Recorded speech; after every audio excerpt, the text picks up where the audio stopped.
Hello! Yes, I look a bit rough because I am exhausted from excitement. Day two of press conference days of E3, which is actually like day minus one. Amazing. Amazing. And it's just because of the Ubisoft and PlayStation press conferences.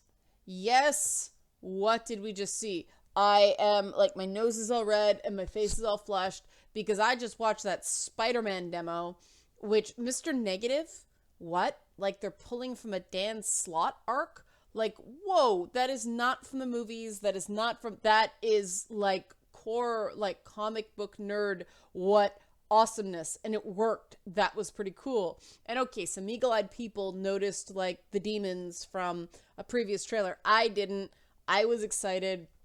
That was really cool. So many little Spider-Man essential things in that. There's the humor, there's the OMG, you solve one thing, three other things break. So good. But let's back up and talk about the Ubisoft conference because that was great in its own right.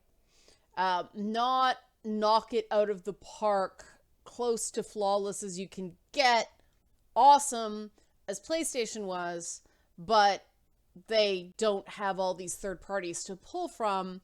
So let's give Ubi credit where credit's due. The moment with Shigeru Miyamoto-san, and Guillermo, with the weapons and everything, like that was awesome. That was like the essence of gaming in a GIF. Like, let's be real. Um, then we moved on to I don't even remember what came next, but the highlights for that one for me were women who actually look like women. Shout out to Skull and Bones. I mean, I didn't think I cared that much about the nautical elements of Assassin's Creed Black Flag, but I am intrigued. And then, of course, the two big flagship things, um, Far Cry 5, which still looks awesome. They unveiled that in advance, so no huge surprise, but still looks great. And then Assassin's Creed, which they showed surprisingly little of during the press conference, but then they showed a half hour of gameplay, and it actually was gameplay. The guy died once during the demo, so that was pretty awesome. I'm an Assassin's Creed fan, so it looks fun. I hope they keep this an every other year franchise instead going back to annual. I think people got a bit burnt out. That was exciting. Everybody went kind of to sleep for the Crew 2 demonstration. Fair enough. Yeah. Um, I think we all expect a massive graphics downgrade from what we saw, especially on console. So not going to get too excited about that. Steep, I know people love it. I am not that audience. Fine. Different games for different type of people. Fine by me. But then South Park. And South Park looks funny. I'm going to play the South Park, the fractured butt hole. Butthole. The mobile game, I swear, was put into that demonstration just to retain South Park cred. Um, it was like, hey, let's offend people with white cartoon kids dressed as Indians, and then Token Black as like this like voodoo shaman. Good for them. That's the role of South Park. Good for Ubisoft for not being afraid of it. Awesome, awesome, awesome. Love it, love it, love it. And there was a bunch of other stuff at the Ubisoft press conference, but you don't need me to recap that. You're looking for analysis here, not a recap. Ubi in general did what it had to do. It got people excited. There was very little fat. They got in the Just Dance. They got in a couple mobile things, but nothing overstayed its welcome, except for maybe the Crew 2. I know they're really pushing it, and I know it looks really great, but people are so skeptical about graphics that I couldn't be wowed. It looked amazing, but I'm not convinced. But everything else was really, really awesome. Good for you, Ubi. If you go through my Twitter timeline, you will see my Ubi excitement photos. They are pretty great. And the bear streak continues. E3 2017, Year of the Bear, called it. There's been a bear in like every single press conference. Don't ask me why, but this is the year of the bear. I blame Far Cry Primal. But moving over to PlayStation, you couldn't ask for a press conference with less fat than what Sony delivered. It was sleek, it was stylish. There were problems on their Twitch broadcast. I had to switch over to YouTube. But other than that, wow. You know, they stuck primarily to first party and marquee third party partnerships. That means Call of Duty, that means Destiny. But so much first party. I mean, they are, you know, Ubi had some VR, and that Elijah Wood trailer, what was it, Transference? That was pretty awesome. I admit, I was intrigued. But Sony offered some legitimately interesting VR experiences. And that has me very intrigued, because you guys know me. You know I believe that software sells hardware, not the other way around. That's not that I don't love my hardware. It's not that I don't love my, reeling off specs like a big nerd. But for the vast majority of the population, software sells hardware. And so I was very glad to see Sony still having that little VR element of their presentation. Very cool. But obviously the traditional games was what is going to get people very, very excited about the Sony presentation. They didn't need to pad a whole ton of timed exclusives, although wasn't that, what? I don't even remember what the game was. I called it, Dead or Alive Extreme with guys in VR, where they were like fishing and stuff. Like, okay, everybody can shut up now. We have a DOX for dudes, or with dudes. But Days Gone, God of War, Detroit looks very cool. I know people are down on those interactive narrative type games, but I'm excited for it. I liked Heavy Rain. I like games like that. I like games that are based on narrative choice that aren't just straight up walking novels. So that, it gripped me. It was awesome. I'm going to play it. I won't deny it. You know, the Shadow of the Colossus, I don't even know what that is yet, but it looks exciting. Spider-Man, I think, brought the house down.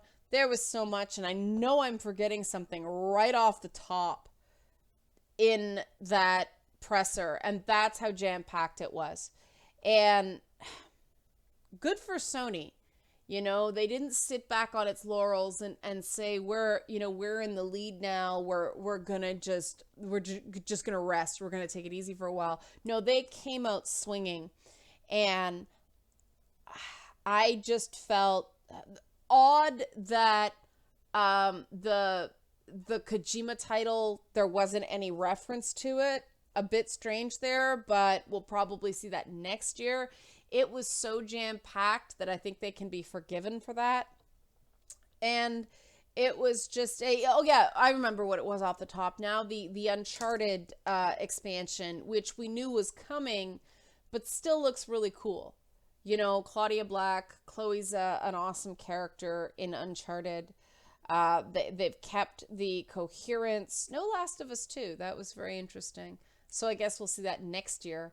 I guess last year was just sort of an announcement, and we'll get more information on that next year, which is fair because Naughty Dog is putting out an Uncharted standalone this year. I'm good to wait for that. I'd rather they do it right than do it fast. But that just shows how much PlayStation has on its roster, that there were pretty major titles that got no play this year, and I didn't notice until I'm going through it right now. And as I said, I'm very tired from excitement, but there's a decent number of titles. Like I said, there was no fat to that press conference, so I cannot complain, even though now that I think about it, it's like, wow, yeah, there wasn't anything on Last of Us 2, and there wasn't anything on Naked Norman Reedus game. I'm blanking on the name of it now. But all right, like I said, I'm fine with that because there's so much already.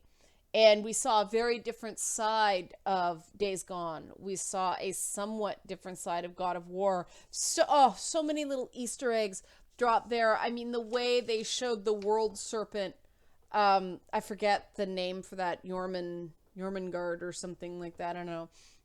But the fact that they showed the world serpent, and for massive God of War fans like me, we know the first major boss fight in God of War ever is the Hydra. And so there's sort of a legacy thing going on. But then the fact that the world serpent gives Kratos that axe, the sort of tie into the whole Ragnarok myth in Norse myth.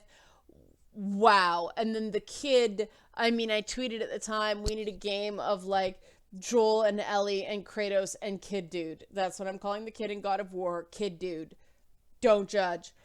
But so much today. So excited. Totally salvaged yesterday. Because I admit, I was a bit bummed out after the PC Gamer Conference. I'm like, this is kind of a lackluster E3. And then Ubi PlayStation, boom. And I'm excited for Nintendo tomorrow, later today, depending on when you're watching this. I think the Switch is going to show some interesting stuff.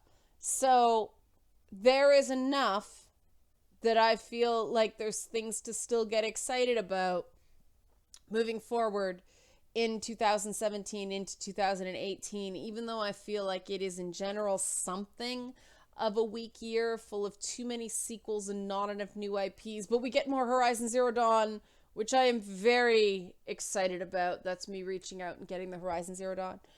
But yeah, I'm going to keep this short because I'm excited, and I could nitpick, but I think Ubi did what it had to do. I think Sony did what it had to do. They brought it. They brought things to get excited about. They brought reasons to buy their product. Not all of their product, but enough of their product that they will get some of my money in the next calendar year. So they did their job. They met expectations. Some could say the expectations on Sony were so high that they were impossible to meet, but I still came out of that excited, even though I knew, you could reasonably predict almost everything that was going to be shown. It was still exciting. It was quality versus surprise. I'm okay with that. And so I think that nobody can complain about what Ubi and Sony did. Missed Aisha Tyler, but not only is E3 2017 the year of the bear, bears everywhere, it's also the year of the budget cut. You'll notice if you look, little things here and there, fewer celebrities, fewer bells and whistles, more focus on games. They're really tightening belts because the margins on games aren't what they used to be. And, for American studios, the exchange rates are not preferential right now. So it's expensive. That's why I'm not there. That's why I'm still home. The exchange rate was just brutal and it didn't make sense to go this year. But I don't feel like I'm missing anything. That's probably not a good thing. But I am still excited. I'm looking forward to the holiday previews locally. So they did their job today. Bravo. Yay. See, I'm not a complete asshole that just craps on everything. I do still like stuff. You have been warned. All right, guys. Nintendo tomorrow. And then we go back to normal. As abnormal as this channel is. All right? Leanna signing off. Thanks.